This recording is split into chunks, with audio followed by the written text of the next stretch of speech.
Welcome to the Reality Revolution. I'm your host, Brian Scott. Today we're going to read Brotherhood by Joseph Benner. So far we've covered almost all the books by Joseph Benner. It's been a little while. I'm sorry for the delay. I still come back to the Joseph Benner material all the time. The impersonal life is truly magical. And the last thing that we read, I believe, is The Way to the Kingdom, which was amazing, a very long book, and I really loved reading it. But Brotherhood seems to come perfectly at this point in time. It's really talking about service.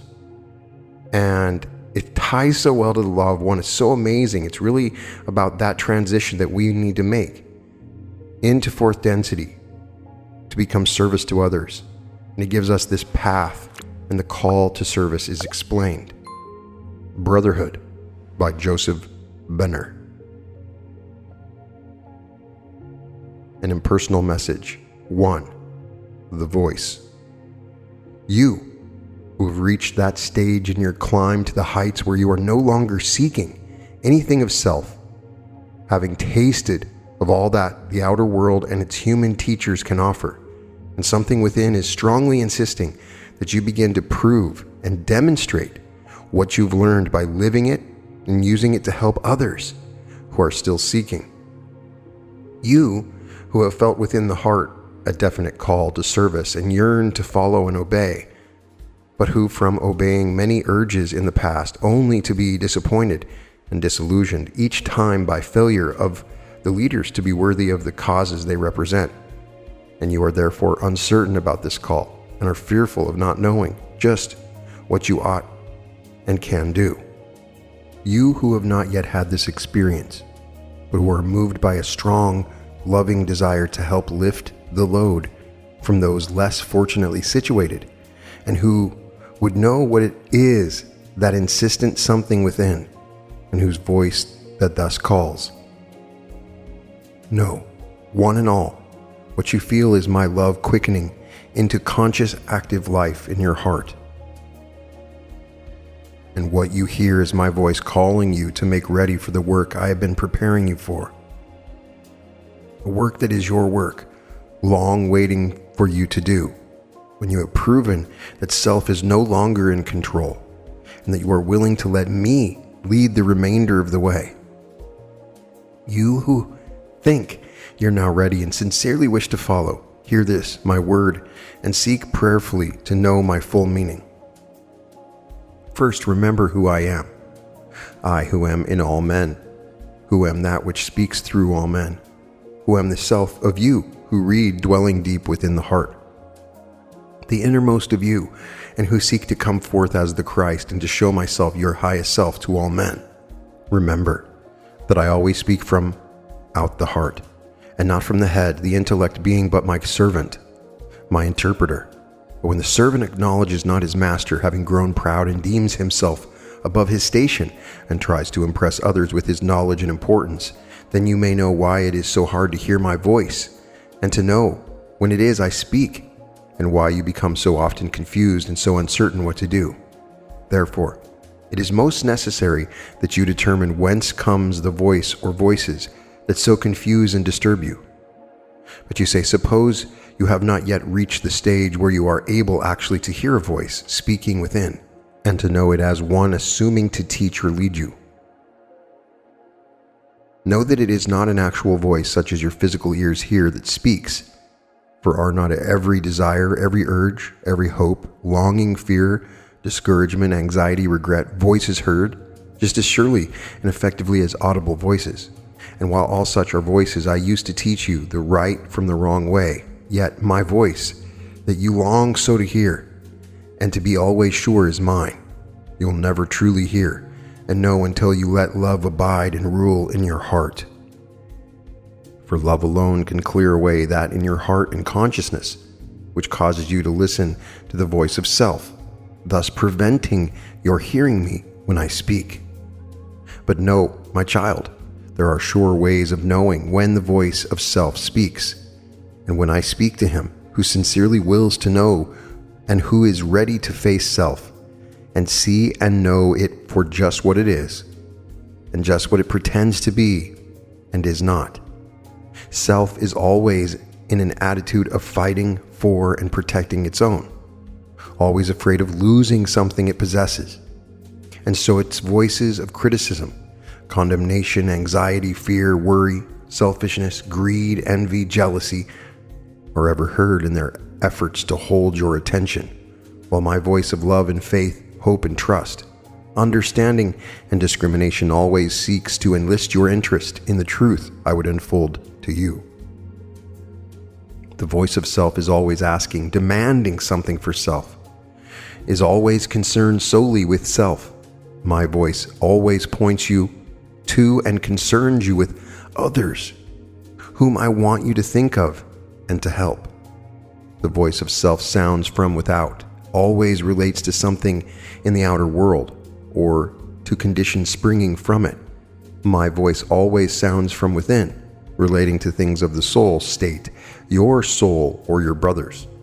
The voice of self ever seeks by much reasoning and argument to oppose anything that would deprive the self of some power or prerogative long held or exercised by it. My voice speaks from deep within the heart and declares the truth so definitely that unless self has complete control, the mind cannot but accept and recognize it as truth. The voice of self is always trying to get from others that which will benefit self, often hiding such benefit behind sophistries put forth to fool the mind into believing they are for others' good. My voice definitely requires that you denounce the way of self, that you realize now and always that my way is just the opposite that of self, for it is ever the way of loving service to others, instead of getting for self. Especially would I have you know that any voice that holds out to you any way of gaining knowledge or power at a price other than through earnest seeking first my kingdom and living the life of my Son is the voice of self, no matter if spoken by those proclaimed to be great teachers, swamis, yogis, initiates, or masters, and no matter how much they charge for their teachings, for the way unto me cannot be found except as my Son Jesus taught and lived, the way of loving service to others, and the crucifixion of self. Many have thought they heard my voice spoken by such teachers, only to learn what my real voice, finally making itself heard in the heart, clearly pointed out: that self, both within the teachers and within themselves, cared nothing for me, but only for what it could gain for self, and that it was only head knowledge that was being taught, and it was containing no spiritual life, and hence no real power came with it. Finally, you can always tell when it is not my voice that speaks, for whenever anything is said that is not wholly good, that is not spoken in love, that is not as you know God would say and inspire it, then you may know it is self, trying to keep your mind separate so it cannot hear my voice when I lead it back to the consciousness of me. Chapter 2. The Call to Service. When a message comes containing an opportunity for real service and disclosing a real plan and a real work for the helping of your brothers, not some vague, high-sounding ideal, but a definite, practical work that your soul recognizes and your heart leaps toward in glad response, know that such response is my voice calling you to the work I have been preparing you for, and you need not question or doubt, for your soul commands you to obey. But if there's no glad response in your heart, not even a faint voice there calling upon you to investigate, as there may be something in this for you, and instead there is only a coldness and entire lack of interest, know that message is for others, and that particular work is not for you.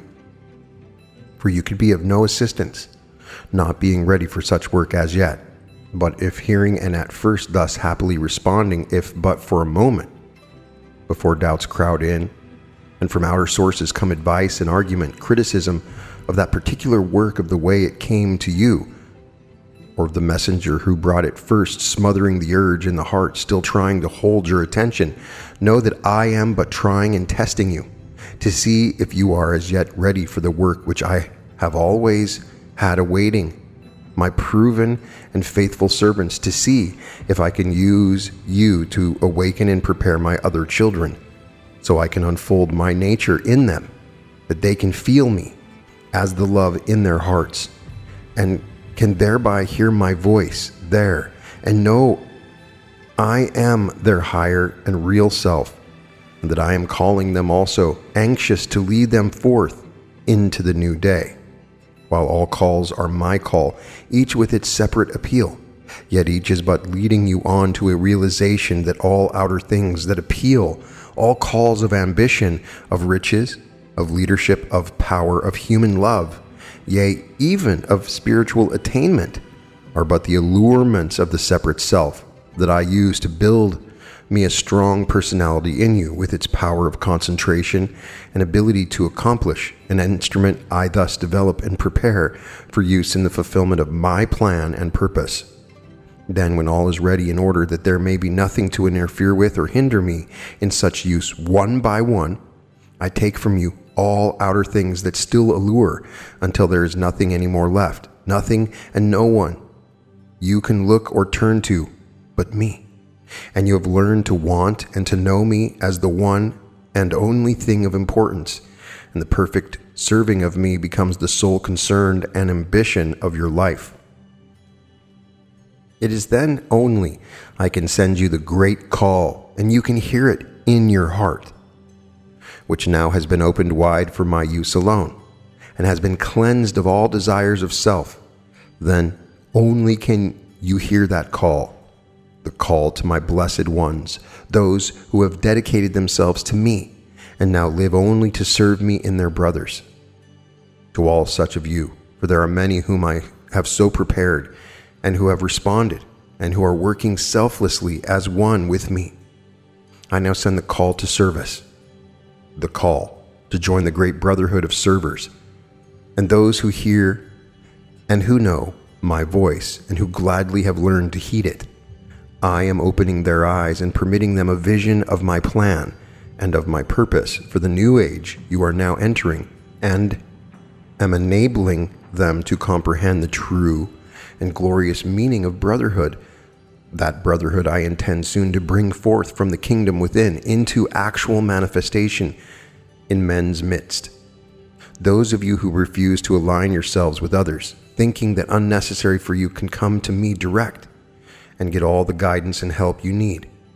Know you are still thinking of self and are not ready for true service. To you I say the days of seeking and getting for self are past, never to return. No more studying to attain powers will I allow. The training period I allotted for such purpose is over. If you but know it, you brought all the powers you seek along with you. And I have been trying to teach you in the school of life's experiences, and under those I appointed for your discipline and training, that when you are ready to use these powers, which in reality are not yours but mine, no longer for selfish purposes but wholly in my service, I will uncover them to your consciousness and direct you perfectly in their use. For the force I formerly gave to man for the growth and development of self is now withdrawn.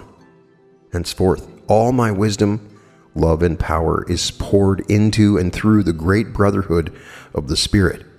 He who would receive must go within his heart and find me as the Christ, his higher self, abiding there, and must give up all of personal self and follow him, must enlist and serve under his banner, the banner of brotherhood. It is true you can still come to me and get the guidance you need, but only for the use and helping of your fellow men. No more will I give of my force to develop the consciousness of the separate self.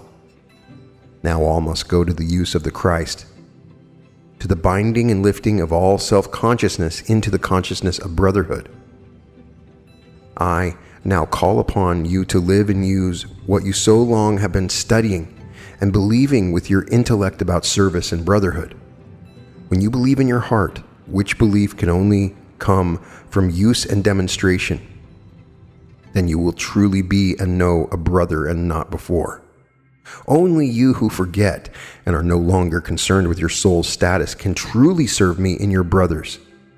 For when you learn to love your brothers more than self, Then you will hear my voice speaking in your heart, telling you what to do and how to do it. Those who do not want to acknowledge any leader other than their higher self and therefore fear to join others in service in outer organizations, thinking such cannot be impersonally or spiritually directed by any human personality. Know that you are indeed striving to obey the voice of your soul, but ignorantly, for your soul will never require you to acknowledge or obey any leader who would ask you to do anything to which your higher self would not assent. Any such command or requirement of such a leader would immediately absolve you from allegiance in any such organization. But wisdom also would first require you fully to satisfy your mind as to your soul's desire. As previously explained regarding the call to such service, for can you not realize that all that has gone before, my bringing you through so many disappointments and disillusionments, through all the various experiences and teachings, into a consciousness of me as your higher self and only self, has been but to lead you into that wider and deeper consciousness of me as the higher self, also of your brother, and that you and your brothers thus become one in me, and that there is and can be no separation. That is the true vision of brotherhood. When you have caught that, then you have entered the kingdom of my consciousness and see and know as I would have you see and know. Therefore, there cannot possibly be any separation between those consecrated to the vision. All are one, whether in the spirit or in the flesh. They are a part of that great white brotherhood of spirit, the most perfect organization that is, for it is eternal, always was and always will be. And it is gradually drawing to itself one by one all who have learned and conquered the illusion of self and separation. Do you want to be separate anymore? My children, now that you know the truth, no, for from now on the great hunger of your life will be for conscious union with your brothers. For only then will you find and truly and fully know me. As to any outer organization representing my kingdom of the spirit down to the midst of men being directed by a human personality, know that only through human instruments can my will be done on earth.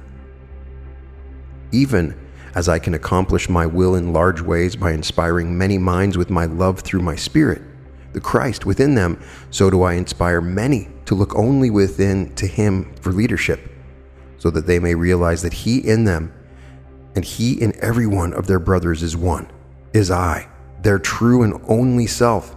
Therefore, it is not the personality of such leader that you see anymore, but only the master, the Christ, of such personality, through whom I work. Many have thus become his proven and faithful disciples, my beloved sons, and they gladly obey his commands, knowing him only as their higher self, and living only to help others also thus to learn to know and to obey him. And they, through such selfless love and consequent oneness of purpose, as his followers thus become banded in spirit in a great army of workers for him, and all who can similarly learn to follow and serve him automatically become one of this invisible army, all under his leadership, and of course guided and directed by his more tested and proven ones, your elder brothers, my generals and lieutenants in mundane army terms. And how may you know your elder brothers, those I have chosen to lead and guide my children into the new day? By one way only, by the most sure way, by their fruits, by compelling others by their lives and their achievements to recognize the Christ of them. As in the past, they have not been called from the high places, but I have called again the fishers of men, those whose lives are consecrated to the uplifting and helping of their fellows, particularly those who have not sought for self, but only to serve the Christ in their brothers, those whose names are unknown to the outer world for the world they have done, but who have brought thousands and thousands into the consciousness of me in their hearts, each in his own way. Think you I can work my will otherwise? It is only through such chosen ones, they who have given themselves over wholly to me, that I can do my will upon the earth, as I propose it to be done, To such I give a glimpse of my plan and my purpose. But think not I work only through such conscious channels. Am I not working my will through you and through everyone who at any time seeks to obey his highest self? Such in very truth form my army, my workers, my servers, my fighters for truth and righteousness. The armies now being used for destruction and to obey the will of human kings or rulers are but man's using my heaven's plan of organization for his self and inhuman purposes. But the day of such use of my heavenly plan is soon over. The battle of Armageddon, soon to be fought on earth, will forever drive from men's minds the desire and ability to use my spiritual knowledge and power for other than the benefit and blessings of their fellow men. Brotherhood is to be an actual conscious realization of the men of earth, and I call upon you, my children, to help me, and your brothers of the Spirit to make it so. My message of brotherhood is now being broadcast over the whole world. There are many who have caught it from the inner planes and are giving it forth as I have permitted and am enabling them to do. But there is one whom I have chosen and appointed, have made responsible for, and given the power to link and to bind all souls who have found me into one great army of servers, consecrated to the work of preparing the way for the ushering in of the new day. By his words and by his work ye may know him. Make no mistake, but seek him, the Spirit of whose words and deeds is that your highest self approves and glorifies. Chapter 3. A voice crying in the wilderness. Try, my children, to realize brotherhood is reality, that it is not merely what ordinary minds think is only an ideal, for a real and very potent and actual brotherhood exists, as many are having proven to them these days, those who have felt my love in their hearts and are following its leadings, which in very truth is my voice speaking, the voice of my Spirit, the Christ, abiding in the hearts of all men. For in unaccountable yet unmistakable ways have I brought some of you who read into contact with individuals whom you feel are brothers, though you may never have met them before, in the outer. And again have I brought to you, or have led you to those who needed the very help which seemingly only you could give. The surest evidence being your surprise at hearing yourself say words and feel a great love within you pushing them forth, which you had no forethought of saying, and which proved to be just the words those others afterwards claimed they had come to you to hear. Who led or sent such to you? Who were so well acquainted with both you and them that they knew beforehand just what you would say and what those others needed? Who but they in the Spirit, my ministers, who were so at one with you because of the love they bore me in you and in them, that they could inspire you to say what you did?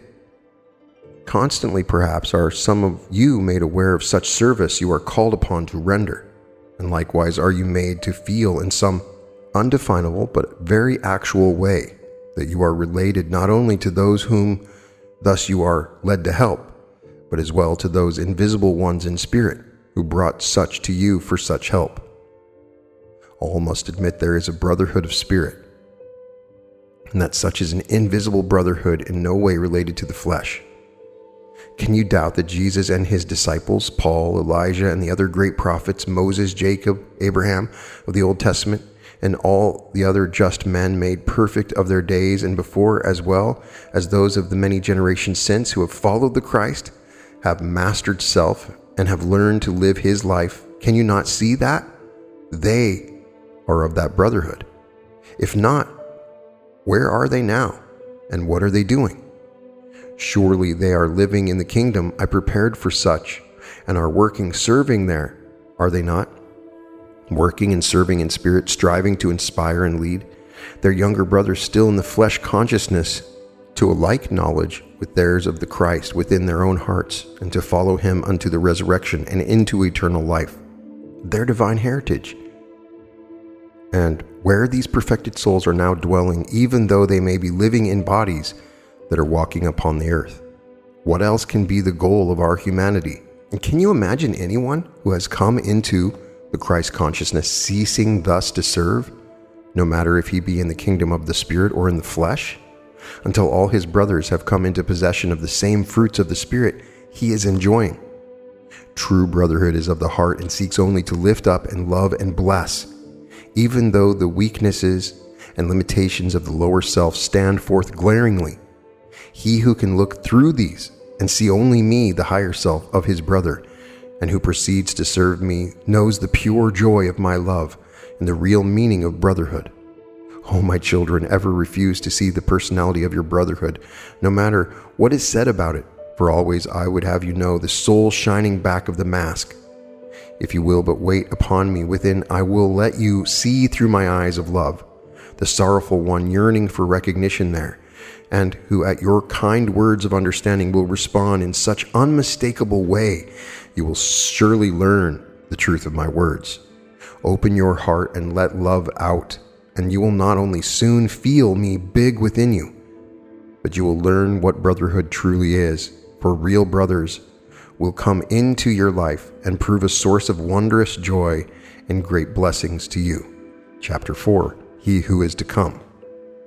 As all men and women, deep in their hearts, would deem it an inestimable privilege to be able to see the Lord Jesus Christ face to face and to commune with him if they thought such were possible. Know, you who earnestly seek for such privilege, that such is not only possible, but the Master waits yearningly for that very thing, and is in very truth the inspirer of that desire in your heart, trying to tell you that he is ever abiding in the kingdom within you, guiding and teaching and preparing you through one of his disciples, who has become sufficiently one in consciousness with him for that day.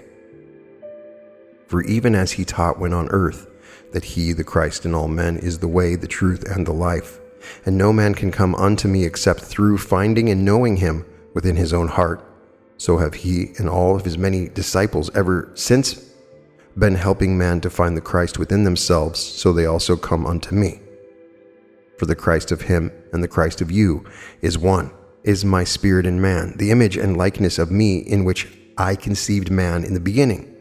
And it is Jesus Christ, that image and likeness, that ideal, that is the light and the life in all men, that out of the darkness of self is pushing forth and growing them until my word fully becomes flesh.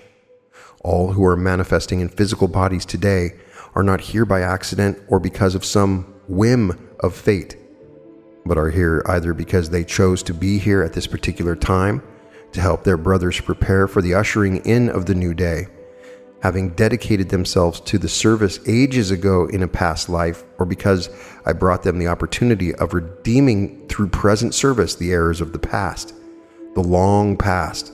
To all men, the present time is the chance of adjustment, not of one life, but of many, the accounting of an age, if they will listen to and hear my voice speaking in their hearts, and will seek only to serve me.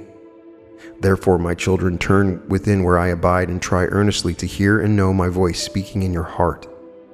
Turn from the voices of self, whose mouthpiece is the intellect, and who would bind you longer to the world of the senses by leading you to believe their false reports. Think earnestly and well, for you have at this time the opportunity of many, many lives. Serve me henceforth in your brothers, espouse with a whole heart the cause of him who is to come. Stand shoulder to shoulder with your fellows who have enlisted and are training for the great battle for righteousness, and I promise you will have the supreme joy and privilege of meeting and communing with him face to face, and of seeing him rule in a purified and regenerated world. Chapter 5, Leaders. You, my chosen ones, whom I have called in the past to gather my little ones, that I might awaken them from the sleep of self and separateness, and teach them through you the way unto me. Know that you have been faithful, and many have come unto me through you, and through this service have I drawn you and them close to me in preparation for the greater day and for the far greater service that awaits.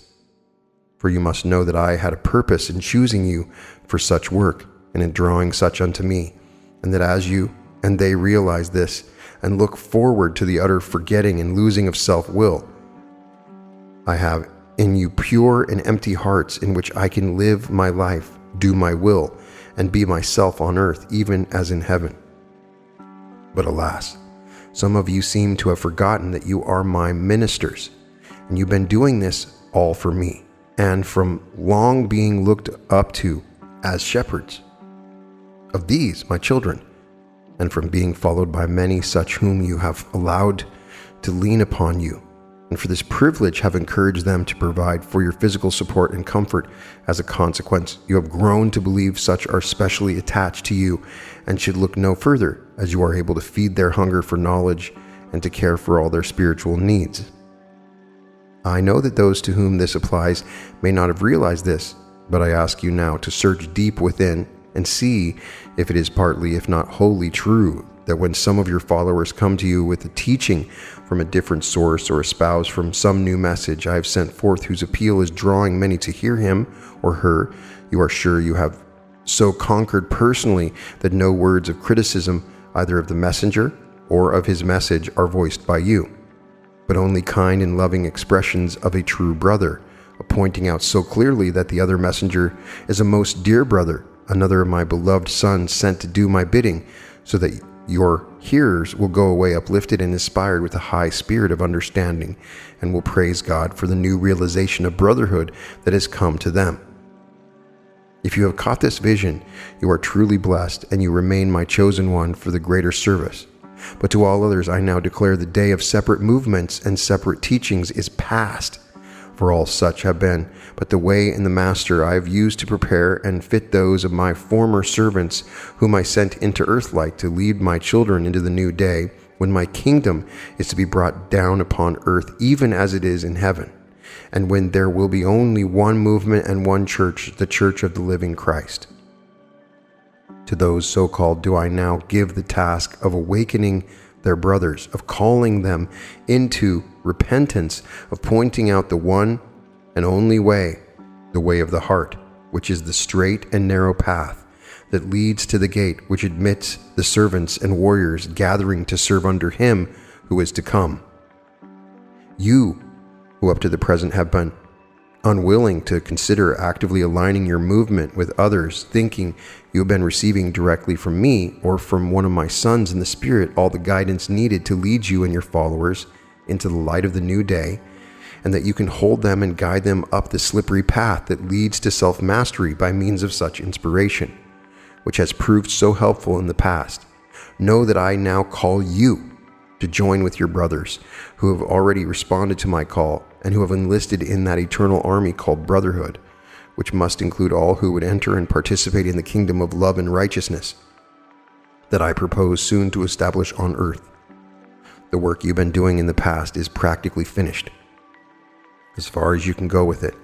That has largely been concerned with the head, an awakening of the understanding and a quickening of the higher faculties of the intellect of those who have been teaching. But now the time is come when all such must be put to the real use for which they have been developed. If you have taught them impersonally and have led them thereby to understand clearly that all self-development was for the later use of the higher self under the direction of the Christ, then you will not doubt or hesitate, but you and all your true followers will know that this is the call for which you have been preparing them and for which you have long been waiting. But if you are listening to the voice of self and to its subtle pointing out that by joining with others you will lose prestige and your followers will become enamored with other teachings, and what more vitality concerns you, you may lose the income they are now providing for your support and sustenance. To you I bring the supreme test, that of deciding this day whom you shall serve, God or Mammon. Make no mistake, no longer can you deceive yourself. Those who truly love me must give up all and follow me. The Lord Christ calls, he will have no half-hearted or weak-kneed servants. All those who belong in the great white brotherhood must absolutely and finally renounce self in all its claims and must now live only to serve. In such the separate self exists no more, for they see the one self in all men, and have learned the glorious meaning of brotherhood. They have truly found me, and that I in them and I in their brother am the one and only self. But there are still many fine and earnest teachers who have become so wrapped up in their own vision and mission, which I inspired in them in the past, and are so concerned about fulfilling that mission they cannot feel any real sympathy with others having an equal or greater vision. In fact, they will not take the trouble to investigate or even read carefully what others are doing, and therefore cannot speak or advise intelligently with their followers when questioned about them. They do not realize that this is but a subtle and insidious form of spiritual selfishness, and that is preventing their comprehending the full meaning of brotherhood, and therefore the real inner meaning of their own mission, and as a result they are feeding their followers with only the husks of truth, with but intellectual concepts, no matter how high-sounding and beautiful, but which are incapable of inspiring them with the true spirit of service, and thereby accomplishing what I sent them forth to do: prepare their followers for full participation in the work of my holy brotherhood. Those teachers and leaders who are so engrossed in what they consider their own work, as well as those who cannot and will not yield to the call of their higher self, will find that one by one their followers will fall away, for many of those followers have likewise heard my call to service, and no claims of loyalty to a personal leader or movement can long hold them with my voice calling in their hearts. Your work as a leader of a separate movement is finished, for the hearts of all true followers of the Christ hear the cry of the brotherhood, and if you, their leader, do not obey that call, your followers will and must, for it is that true part of your teaching. You're showing them the way unto me and telling them how they may know my voice, that first attach them to you. But fear not. If you truly exemplify to your followers that which you have taught, and if you now manifest the spirit of real brotherhood, you will find the children I have entrusted to you. Care will not leave you, but many blessings now to you inconceivable will be added in marvelous ways. Oh, beloved, can you not see that all your work in the past has been but a preparation for this far greater work, that of making brotherhood an actual reality among men and women? You've been awakening my children, training and unfolding their consciousness so that they could find and know the Christ within, their true self, and their only real teacher, and so thereby they could enter into my consciousness and see the illusoriness and falsity of all outer things. By finding the Christ, they find the kingdom, and in the kingdom they learn to practice real brotherhood. Now you must help them to make that brotherhood a living reality. Your work is not finished. Your real work is just beginning. If you enlist in that part of the great white brotherhood I am forming here on earth, and to which I am calling not only you and all my children who are in your care, but all my other ministers and my children in their care, for the glorious campaign for righteousness is already started, and this time will be won by my army, whose members are legion and whose might is supreme. For remember, I am in them, and I am surrounding and protecting them with my love, and those who are with me are far greater than those who are against me.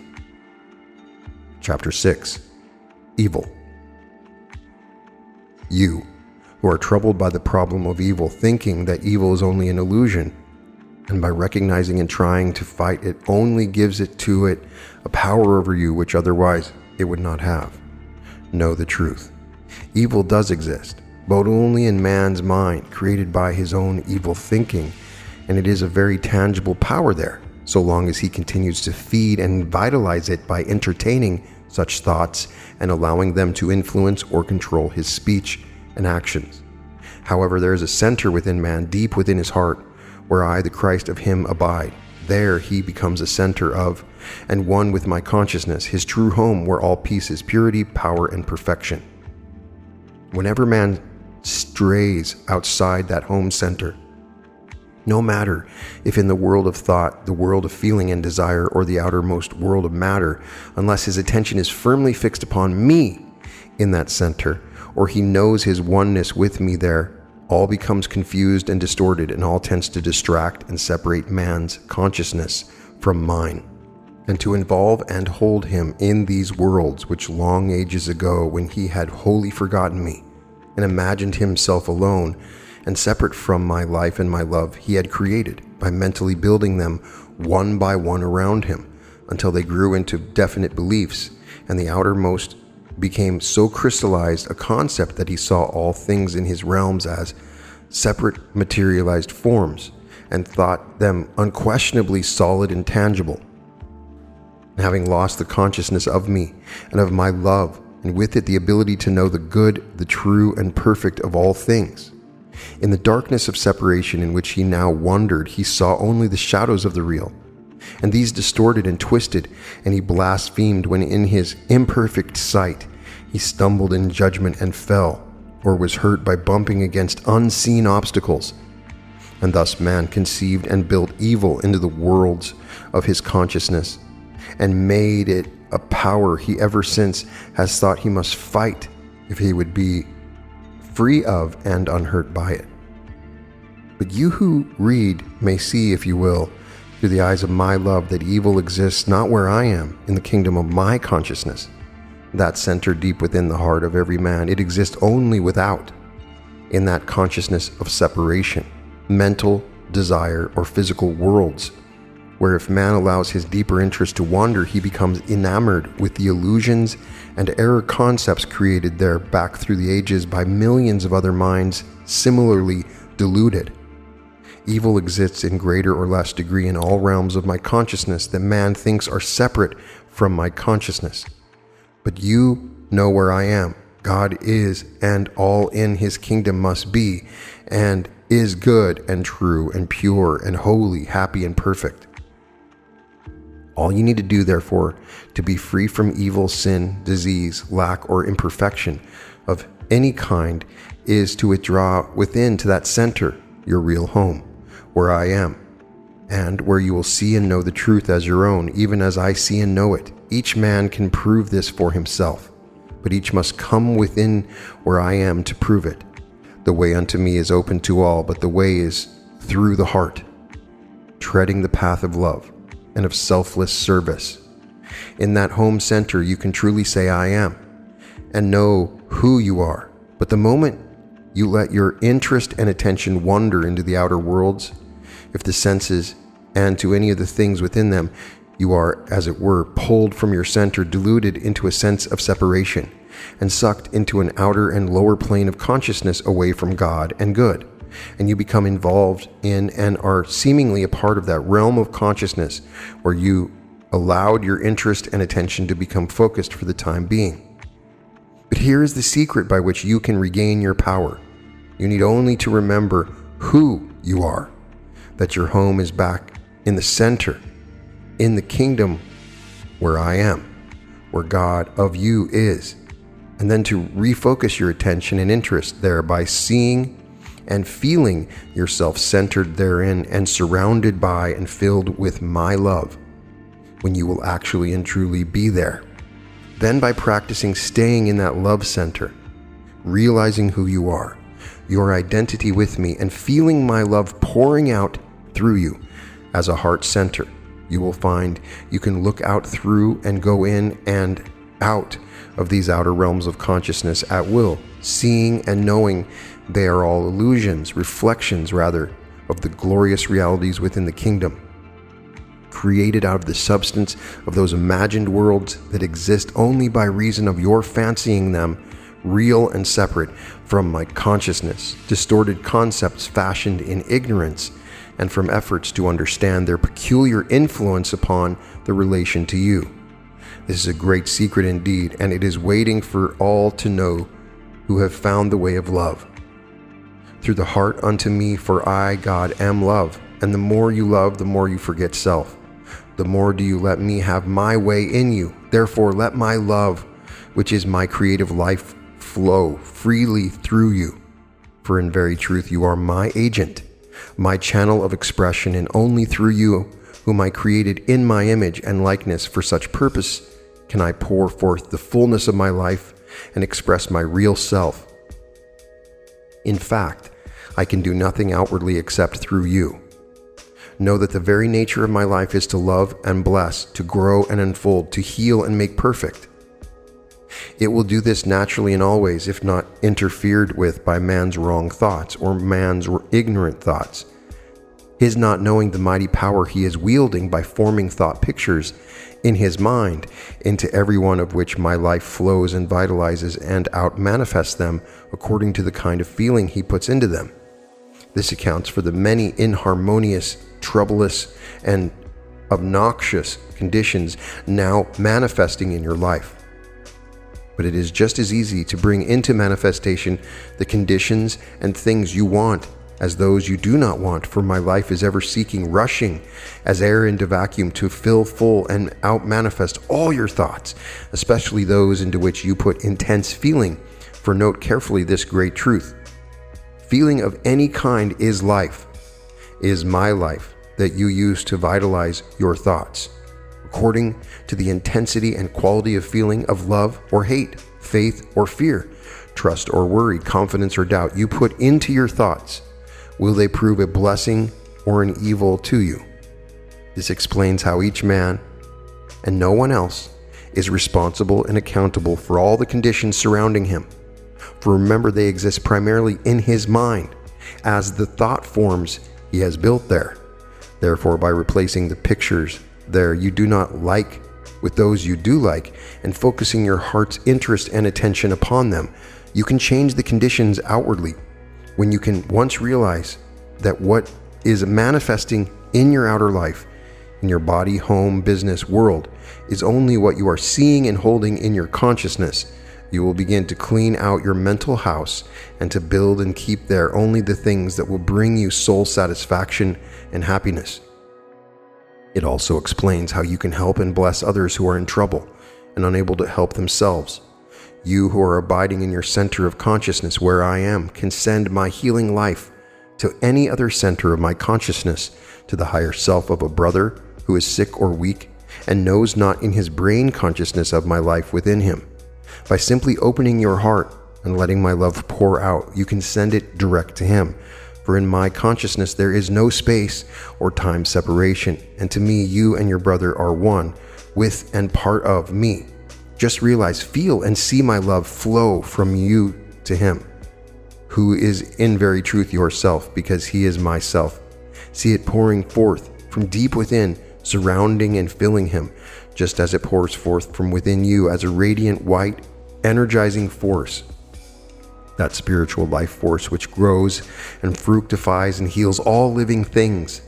See it flowing from deep within his heart and radiating outward through his mental, emotional, and physical consciousness and bodies, permeating and flooding every part of them, and then surrounding and enclosing them in pure, brilliant white light, the light of my holy love, which no evil or inharmony or imperfection can touch or come near, no more than darkness can where there is brilliant light. Just to the extent that you actually know this and can perfectly visualize and see it taking place, and can feel my tender love inspiring, flooding, and uniting the consciousness of you both, will a perfect healing take place. And evil and all its minions will be driven back into the darkness of nothingness and ignorance whence they came. For in very truth will it be my life that is rushing into and which will vitalize the new and true concept thus formed in your minds and hearts, and which will make it a reality. For then the without will have become as the within, and you will see with the light of my love that all consciousness is my consciousness.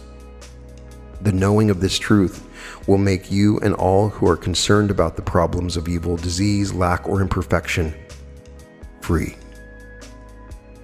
Do not pass by this article with just one reading, but go over it again and again, meditating earnestly upon every sentence and phrase, until you have made all the great truth hidden back of the words your own. If you do this, you will find you will be able shortly to demonstrate this truth by thus blessing my children, whom I will send to you for help, thereby finding yourself an integral part of the great brotherhood in the kingdom of my consciousness, which I am establishing on earth, even as it is in heaven. Chapter 7. The Enemy. Man from the earliest day, even during his sojourn in Eden, has been aware of two forces within himself ever opposing each other, one that would inspire and lead him to the highest, and the other to the lowest of thoughts, feelings, and actions. During his racial childhood, man named that which called forth the lower phases of his nature the devil, and thought of it as a malevolent power, ever seeking to frustrate and keep from him the fulfillment of his desires. Later he questioned it if it were not God punishing him for sins committed by withholding from him the good things of life. But not until man grew up and his real self began to direct his thoughts was he able to see what was holding him back and forcing him to be content with present, if inadequate, possessions was but his own weakness of character and intellect, and that not until he had earned them could the powers unfold that came with knowledge and understanding, and could be exercised and controlled by him in the high use for which alone he began to see they were permitted and intended. And with this knowledge gradually came the realization that these higher powers could not unfold while selfishness ruled him, and that selfishness was in some definite way related to the devil of earlier days. It was then that man began to respond consciously to the leadings of his higher self, and to try to control and overcome selfishness. In so doing, he found that he yielded to the voice of self. Trouble, failure, inharmony, or suffering always resulted, and although he knew this and sought to avoid such, yet there was something within him that was stronger and made him yield to that hidden and persistent selfishness, ever seeking to maintain complete control. Thus he became aware that his greatest enemy was not some other person whom perhaps he had harmed or defrauded by such selfishness, but was that something within which was akin to the lowest phase of his own nature. When he listened to that voice of selfishness and not to the voice of his higher self, my voice, it always brought harm in that it made him suffer until his higher nature could again come into evidence and could enable him to hear my voice within, pointing out the sin he had committed against his brother and the necessity of repentance. And then he gradually became conscious that when he considered committing any selfish act, voices encouraging such act and suggesting ways and means poured into his mind from without, indicating he was being influenced by outside forces, thoughts from other minds that were ever ready to push him on to his and others' undoing, if he listened and yielded to them. Thus far man has come, learning that this cause of evil is in himself, in that weakness or lack of character which usually has selfishness at its root. But he had yet to learn that the source of evil is really without himself, for evil is not in me, whose mind is the only mind in man, but is inspired by the passions and thoughts sent forth by the forces of darkness, and which are ever seeking openings in self-separated human minds where selfishness, which is of their darkened nature, is allowed to rule unchecked. Evil hates truth as darkness hates light, and cannot exist where light is. Evil cannot manifest and thrive in the light of truth. Hence it must seek its own in order to live, and selfishness exists only because of the darkened sense of separation from me, inspired by the enemy of light. When man knows I am the only self of him, and that it is my mind, my intelligence, my will, and my love that lives in and grows his body and character and directs his life, and he is willing to let me rule, he has found truth, and that is the truth that is making him free from the power of self, even as darkness always must disappear when the light comes. It is this fact that proves that the enemy can find entrance into man's mind only when self in any way or at any time is allowed to control, even if for but a short time. Once admitted and his subtle suggestions listened to, he is almost impossible to drive out until he has accomplished his will.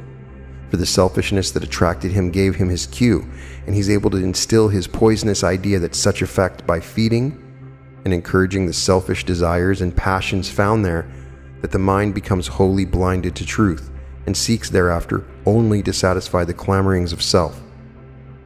And the enemy? Who? What is he? Only the entitized form of the massed selfishness of men. That vast accumulation of evil thoughts and passions of men's lower nature, appropriated by masters of evil, grown great and powerful by their stealing and feeding off of the vital forces that their unsuspecting dupes at their instigation had poured into such evil thoughts and desires, thus giving them direct power over men through men's own life force now absorbed and incorporated into their master nature, which they could thereby easily use to bend men to their will. Do such masters of evil really exist? Yes, just as surely as evil men exist. These evil men are merely their servants, their dupes, their slaves, practically all unconscious of their masters or of any outside power controlling them. In fact, all would deny and wholly refuse to believe in the existence of such masters. So subtly have these masters worked upon and deceived the thinking minds of men by instilling into them wrong beliefs about a personal God and an abstract devil, thus twisting their understanding of the inner laws of being so they would listen to and follow the prompting of their masters, who could then continue to control and exploit them to the accomplishment of their foul ends. But you ask, are these masters of evil living men, or do they exist only on the inner planes of being like the masters of good? If you can conceive of masters of good, then you may know of these masters of evil. For if the former exists, so do the latter. And as there is a Christ who rules and leads and inspires the former, so is there an Antichrist who rules and leads and inspires the latter. As the Christ can work on earth only through his disciples, who, through love of their fellow men, have emptied themselves of self so that their higher nature is ever waiting upon and serving him, so the Antichrist can work only through his disciples who, through hatred, jealousy, greed, and a continual exploiting of their fellows, have grown so big and fat from self-indulgence and in their feeling of superiority that their lower nature has become a perfect instrument for the use of the great exemplar of selfishness. Also, as it is true that there are such masters of both good and evil working on the inner planes of being and ever inspiring their disciples, so it is equally true that both these masters are working also on the physical plane, living in human bodies, and doing the will of their respective chiefs who abide on the inner planes. Likewise, do only those who have earned the right by living the life of their respective chiefs, the Christ or the Antichrist, ever come into personal contact with the masters under whom they serve. For the masters always remain in the background and work through their disciples and agents, whom they have raised to places of influence and power because of their faithfully doing their master's will.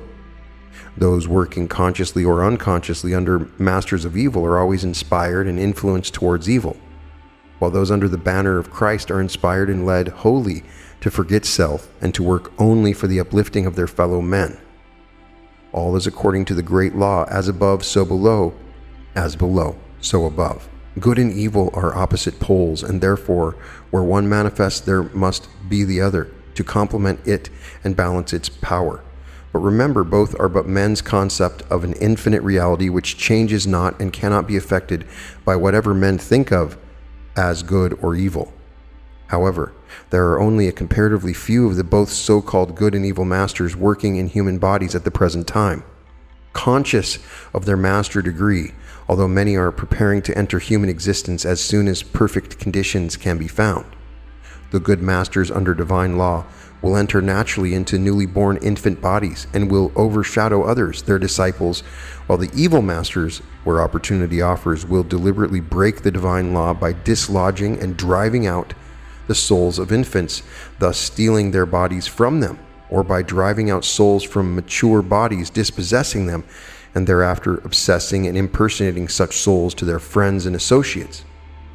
Such, in the near future, will be of common occurrence, and will be made easy for them by all who succumb to fits of passion, indulgence, in intense hatred, jealousy, or self-pity, or continual brooding over wrongs done them, or habitual condemnations of others, and who will suddenly wake one day in another world minus their physical bodies. And be it known, the Antichrist is also preparing to manifest himself when all is ready and enough of such evil forces to serve his purpose are let loose on the earth and require his direction and control. For he has been preparing for this for thousands of years, training his masters of evil, who in turn have been carefully carrying out his plans with seldom any failure, through the agency of their earthly lieutenants, the great bankers and brokers of the money centers, the heads of industrial trusts, the politicians, the newspaper editors, faithless government employees and public servants, any and all soulless individuals who seek only for self, and who unhesitatingly strike down ruthlessly those who stand in their way. These know not they're absolutely under the control of these forces of evil, even if they knew their moral fiber has become so weakened through habitual obedience to the selfish instinct fostered in them that they would have little power to resist master forces ruling them.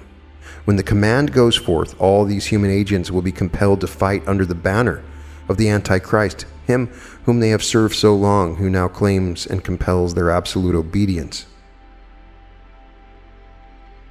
But you say, what of the bankers, great industrial leaders, editors, and the many thousands of other high-type minds who are involved in similar exploitations, who are more or less unconscious of wrongdoing because of having been brought up and trained in the so-called capitalistic consciousness? These cannot at present accept such unproved statements as the foregoing and will naturally side with their associates on the enemy's side. What will become of them? Will they be condemned and destroyed with the enemy, even though ignorant of the evil doing? Do not be too sure of their ignorance, for there is that in every man which causes him to know when he is doing wrong, when he is taking advantage of a fellow man's ignorance, weakness, or inability to prevent it to benefit self. While such do not realize the full extent of their crime against God, and know they are actually serving the great enemy of man, yet the truth is now being declared and is being broadcast over the earth, so that in time every man may hear, when the great tribulations that are shortly to fall upon mankind begin to manifest with ever increasing and unmistakable vindictive violence. Such men are going to think as they have never thought before, are going to desire to know the truth for itself with a mighty intensity, and are going to seek every possible way of escape. They will turn first to the churches, who will offer them a Christ crucified, who they say will save them. They will turn to psychology or spiritualism, to the different cults. Most of them will offer them that favorite platitude the enemy has been instilling into the minds of their followers during the recent years: there is no evil, there is only good. When evil will be so everywhere about them that they can see, hear, and feel, and therefore think of hardly anything else but evil, it is then that these seekers will be led by those masters of good ever on the lookout to help every sincere searcher after truth to these declarations, and now they will be ready to listen to and recognize them as truth. To all such who accept and know whom they were serving, and who are willing and anxious to renounce forever self and all its claims, to such will be shown not only the way of escape, but they will be lovingly led into a place of safety. All this anticipates and at the same time announces to all who read to prepare for the great battle of Armageddon shortly to begin on the physical plane, and which is already practically won on the inner planes, for the enemy with all his cohorts are being forced by the powers of good to the outermost of such realms, right up against the physical, where many think they can escape by thus stealing into human bodies. But their existence there will be short-lived, for the battle will soon be waging with awful intensity in the outer, and the mighty forces fighting for righteousness will quickly bring matters to such a crisis that all the forces of darkness will be compelled to come out fully into the open, so that all people may see these forces, and those who fight with them, and forever after will know them for the friends they are. And the battle, by the very facts of it being fought in the open, will be won by the forces of light. For as darkness cannot exist in the strong light of the day, so with these forces of evil, who draw all their life and power from darkness, especially from the darkened minds of men, purposely kept deceived and ignorant of their divine nature, that oneness with the Christ mind, when the light of divine understanding is thus poured into men's consciousness, they will turn about, and because of the very destructiveness of their nature, will begin to destroy each other, until none are left, and their souls will vanish into the chaos and darkness from which they came. But think not this is not all in the great plan, and that the Antichrist and all his cohorts are not now wholly under my perfect control, for it is through him and his opposing forces that I provide the discipline and the punishment by which man learns to know unerringly good and evil. No man can truly know good and evil until he has tasted and eaten to satiation of the fruits of evil, has been so taught and led to the limit of selfish indulgence by the creator of evil, self, that he learns the foolishness and emptiness of it all, and finally awakens as a prodigal son and longs for his father's house, and the place at his table for goodness and abundance, which he discarded for the husks of the outer world, and he starts on his homeward journey to his Father's kingdom. Those who have not awakened in this life to a knowledge of their spiritual nature must needs wait for a long, long period for another opportunity, for they cannot return to earth during the wondrous new age I have prepared for my children who have listened to my voice and whom I intend to lead into the kingdom of light and love I am bringing down from heaven into the midst of men. Chapter 8. The Kingdom of Heaven. You have been told that the kingdom of heaven is within you. Many have accepted that statement as being so. But how many have ever purposely investigated and consistently endeavored to discover its real meaning, how and where within, and how to find it? It has been likened to many things by one who unquestionably knew, who was able to go in and out at will from the powers he used, and which he ascribed not to himself but to his Father within the kingdom which he said was within himself. It has been said elsewhere herein that the kingdom is within the heart, but it cannot be within the physical heart that is meant. What then is meant? Even as the heart of anything is supposed to be the very center of that thing, so must it imply in the statement that the kingdom is within man's heart. It must mean that it is deep within, at the very center of his being, and of course it cannot mean his physical being, but something much deeper within. The only avenue of ingress to man's interior being must be through his mind, and most of those who have given any real thought to the subject have dimly perceived that the kingdom of heaven must be a state of consciousness within the mind. While it is indeed a state of consciousness, yet it is in very truth a place within the mind that can be reached by going there in consciousness, just as definitely and surely as you can go within your house, through several rooms to an inner chamber in the very center, and there find your den or library where you love to hide yourself from the world and find therein the privacy and quiet for study and work. Let us imagine a house that is circular and very large, a house of many windows and doors. In this house, the rooms are naturally in tiers. There's an outer tier into which one enters through doors from the outside. Then there's a second tier connecting with the outer, and connecting with it a third tier surrounding one small room in the center. Now let us consider the house as the human self, or that part of you that houses your personal or self-consciousness. That consciousness concerned with your physical body and its sensations, your emotions, feelings, and desires, and all your thoughts, beliefs, and opinions about yourself. While that part of your consciousness concerned with the realms of outside of yourself, in which dwell all your concepts of things, conditions, and other people, let us consider as your world the world of physical or material things. Of course, each has a different world from everyone else, for each has different concepts of those things which surround him and engage his interest. Some things interest one that another never sees, and therefore such have no place in the other's world. If we consider this house as comprising your self-consciousness, then the different rooms must be different states of your self-consciousness. Those in the outer tier must, of course, be what is termed the physical consciousness. There are 5 doors which connect it with the outer world of consciousness, called the doors of seeing, hearing, feeling, tasting, and smelling. Through these doors, all sense, the physical world without, comes to you. Suppose we then consider the next tier as that realm of consciousness within you that houses your desires, emotions, and passions, from the lowest to the highest of such, called by some the astral realm, and by others the desire world. You have read definite statements made by those who have made study of such states of consciousness that these comprise an actual world within the mind, inhabited by the astral or desire bodies of all things that have physical bodies, mineral, vegetable, animal, or human, and also of some things above and below these kingdoms which naturally do not have physical bodies. And it is reasonable to accept that every world must have in its bodies comprised of the natural substance of that world.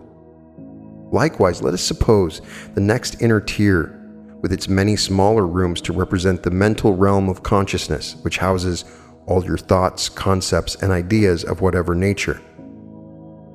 However, to make our analogy in perfect agreement with the statements above, within each of the 3 large tiers representing the physical, astral, and mental realms, There are 7 smaller tiers or rows of rooms dividing and grading each realm of consciousness from the lowest to the highest, and also arranged that the highest of the physical row of that realm connects by special passageway with the highest row of the astral realm, and then with the highest row of the mental realm, and likewise each of the 6 other grades down to the lowest being the outermost of each large tier or realm, and to the highest, the innermost. But also remember, we are trying to depict here in the form of a circular house what properly should be shown as a spherical one, and that we are dealing with and entering into a 4th dimension of consciousness, which cannot truly be described in terms of 3 dimensions. Even as Jesus tried to tell his disciples about the kingdom, and had to use many parables that their human minds might be lifted up to glimpse this great state, so will it be necessary to read other than mere brain intelligence to grasp the meaning behind the words herein used and the pictures they create. We have tried by going thus within the mind to picture the various states and realms of consciousness encountered in your journey to the center of your being. You know of the physical, emotional, and mental realms within you, but you have not as yet penetrated the inner chamber, the den, the sanctuary where the master of the house dwells. This chamber can be entered only through one door, which is always kept closed and opens only at the command of the master himself. Let us consider this inner chamber to be the sanctuary of the soul of the real you, who are the master of the house, into which none of the sensations, emotions, desires, and thoughts of the outer realms are ever permitted to enter, but the masters, because of their peculiar transparent nature, of the walls, for they are only fancied walls built out of the human sense of a separate mind. Separating the different tiers or realms can always look through them and see clearly all that is going on, and therefore is fully acquainted with everything present in the different rooms at all times. Likewise, he naturally can go in and out of the different rooms at will by simply entering into their consciousness, when of course he is immediately there. The house, remember, we have pictured to represent the personality or that combined consciousness concerned with the various emotions and thoughts relating to the separate self, and which are housed in different rooms, states of consciousness, of the different tiers, realms, or world of consciousness, forming what you think is your separated mind. Also, remember your world existing seemingly without your house of self. You are conscious of in this same mind, proving that all you are and see and know exists only in your consciousness and nowhere else. Now try to realize this house of self was built by you in long aeons past, when you first started in your outward journey from your father's house in the Garden of Eden, which house and garden symbolize your consciousness, even as the above house and outer world symbolize your consciousness. And when you first began to think yourself separate in consciousness from him, this thought of separation became a concept in your mind, which in time, along with all your other thoughts of self, formed themselves around the center of your consciousness into what became your mental body. And later, as this sense of separation became more real to you, there grew about you what seemed to be a realm after realm, tier after tier of consciousness, forming what became your mental world. Later, you similarly built in consciousness around your mental body, a desire or astral body composed of all the desires, emotions, feelings, passions, fears, loves, and hates of those early stages of tasting the experience of earning your bread by the sweat of your face. And with it formed in consciousness around you your astral world, containing similar desires and emotions from other centers of consciousness. Then later, as these and many more fully developed thoughts and desires became established in your consciousness, they gradually crystallized there and seemed each to have solid and separate forms, thus bringing into being your concepts of self or material bodies, and of the physical world in which they seem to live and move and have their being.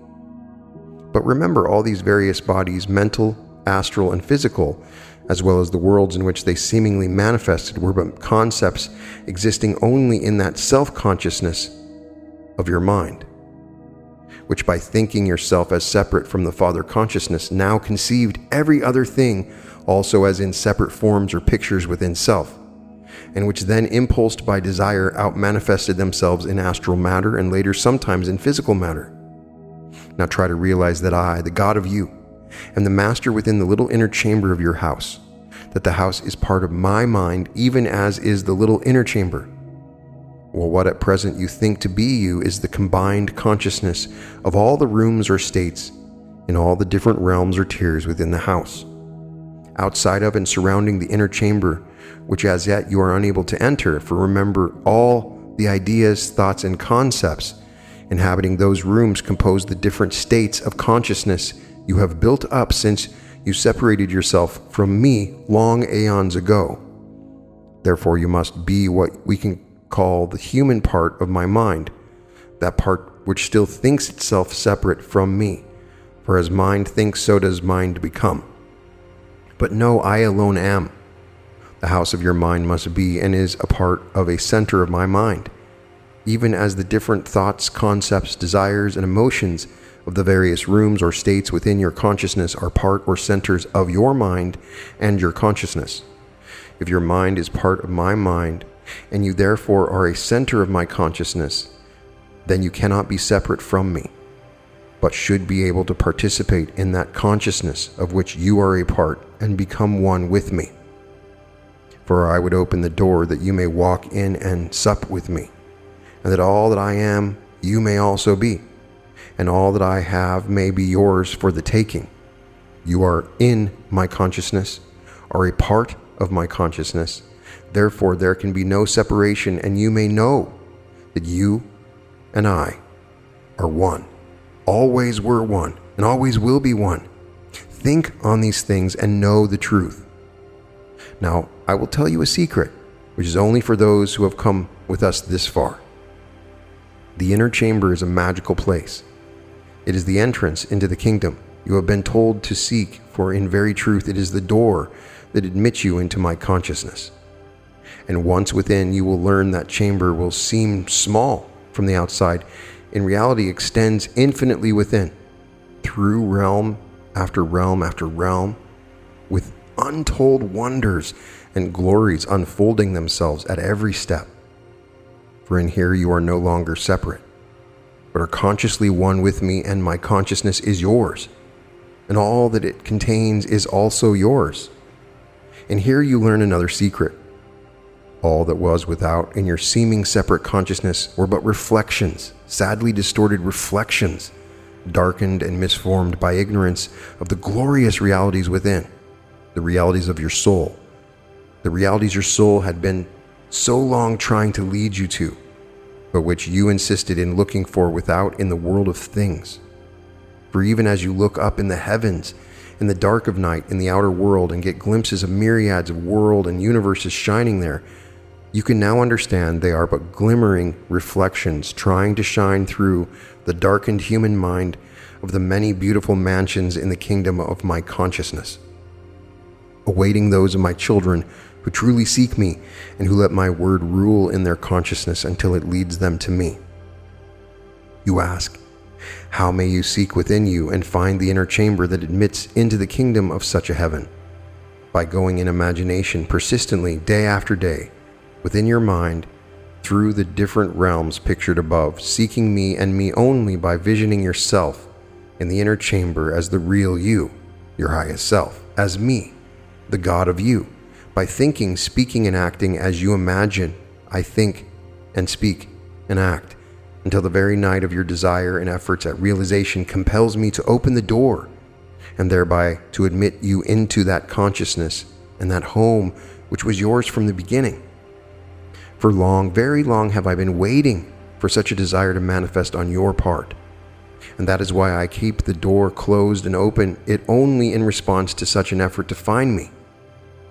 Think you I do not always know both your outer and your innermost thoughts, and cannot see you no matter where you are in consciousness?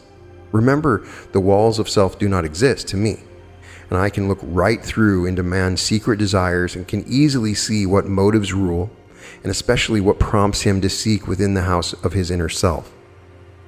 My child, there is only one motive that will ever enable you to penetrate deep enough into consciousness to find me, And that motive is a desire, a yearning to serve me, the Christ within you and within every man. And when that yearning has become first with you and is the one supreme motive of your life, then I not only see you coming, but I watch eagerly and send forth my love to help and spur you on. After a period of trying and testing, of leading you into some of the rooms in the second tier of your house of mind, within the realm of desire called by some the realm of illusion, to see if self still rules, and if you can be distracted by the allurements of the astral senses. Then if these do not hold you, leading you into the mental realms, named by some the hall of learning, to see if intellect can entice you from your search by tempting you with the marvelous knowledge to be gained there. And if these do not stop you, then I am able to show forth from the kingdom in your heart some of my real nature, and may be able to open it wide enough to pour forth some of my divine love. And when that happens, you begin to feel me, but not so that you know it is I. At first, you only feel my love trying to find outlet by leading you to others that I may help and bless them through you. And when others are brought to you, you feel it as a great longing to help them. Thus do I gradually draw you in consciousness to the center of your being. And there sooner or later do you find the inner chamber, that it is your heart, and you know you have a heart, and it is in very truth the most wonderful and most important part of you. For from it issue all the vital things of life, and that most vital one of all, the power to help others. And then suddenly one day you realize in a great flash of illumination what love is, that love is God, and that what you feel in your heart is His presence there. You then know that love which issues from the heart is God's life, is your life, that His life and your life cannot be separate, but that through your consciousness of God's love in your heart, you are He and He is you, you are one.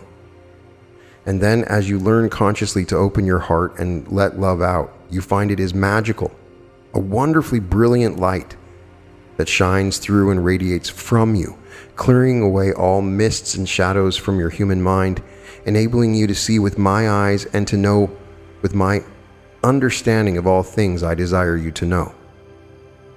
And as it thus radiates from you, it ever goes before you and penetrates to the soul of those who come to you, quickening likewise their hearts, so that the words I speak through you find lodgment in their minds and awaken them and make them aware of me in their hearts through the response they feel there to the love coming from you. And they too are thus given a glimpse of the kingdom within, providing that I, the Christ, am the light that lighted every man that cometh into the world, when I am able, through a human channel, thus to pour my love into the heart of man and light the wick that I have previously prepared there.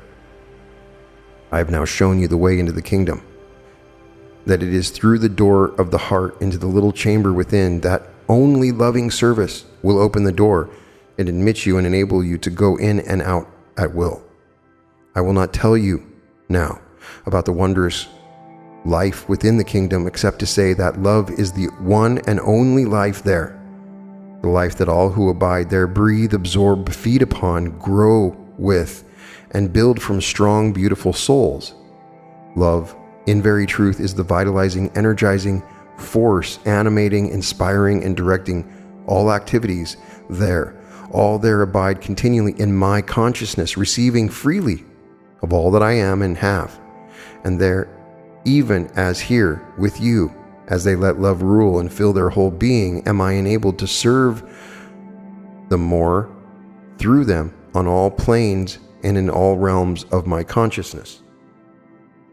Many there are in the world today who in the past have found the kingdom and who are here now to help me awaken the many thousands more who are longing and yearning to be shown the way unto me.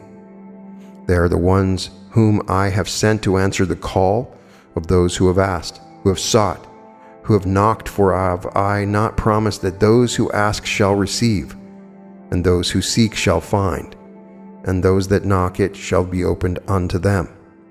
But I can only serve my earth children through channels I have prepared, through those who have become empty of self, and who now live only to serve.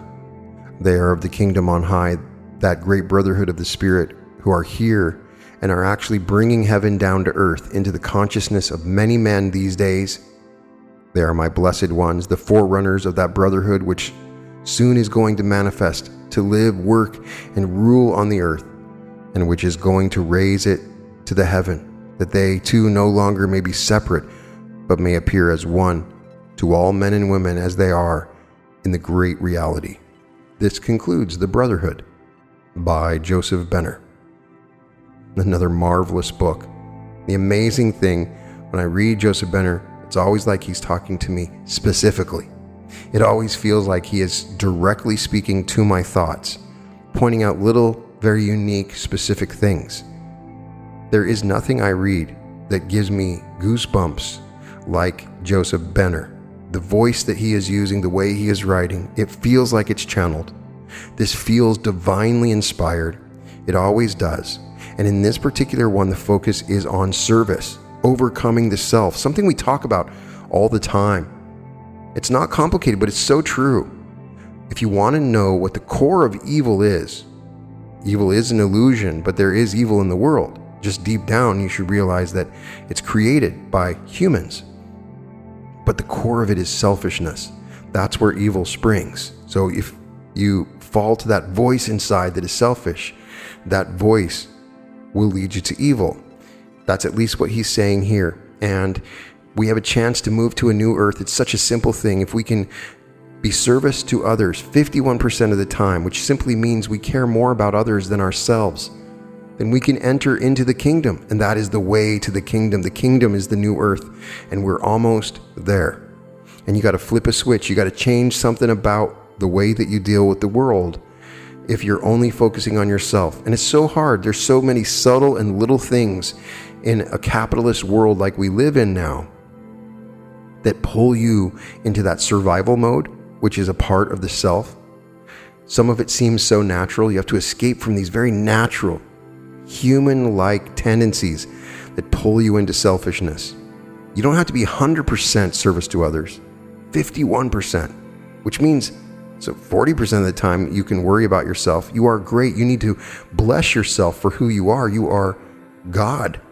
It's like the story that Orison Swett Martin gives in his book, How to Get What You Want, where there's a lion that falls with some sheep and thinks that he's a sheep. And he acts weak like the sheep, not knowing that he's a lion.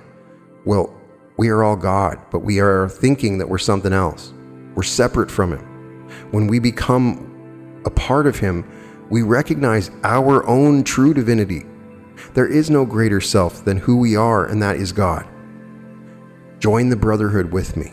Let's find a way to make this happen. This is a call to create the social memory complex on this planet, a group mindset of consciousness that acts in service to others. We can do this thing, and it happens now. And God has been playing us perfectly, moving us as his instruments into this present time, and here we will conquer whatever God wants us to conquer in service to others by letting go of the self. I'd love to get your impressions. We'll definitely go over some of the Sun papers soon from Joseph Benner, which there are some amazing teachings in those as well. In any case, you can find all episodes of The Reality Revolution at therealityrevolution.com. And welcome to The Reality Revolution.